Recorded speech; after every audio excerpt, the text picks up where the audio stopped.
ನುಡಿದರೆ ಮುತ್ತಿನ ಹಾರದಂತಿರಬೇಕು,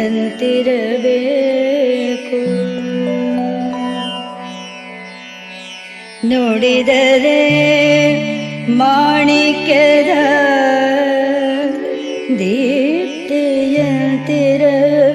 ದೀಪ್ತಿಯಂತಿರಬೇಕು,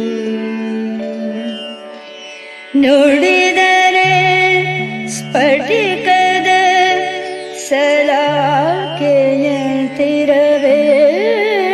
ಸಲಾಕೆಯಂತಿರಬೇಕು, ನುಡಿದರೆ ಲಿಂಗ ಮೆಚ್ಚಿ ಅಹುದಹುದೆನಬೇಕು,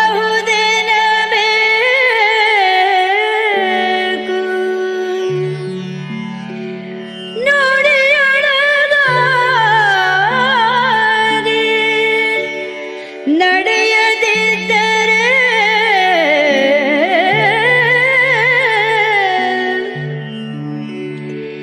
ಕೂಡಲ ಸಂಗಮ ದೇವ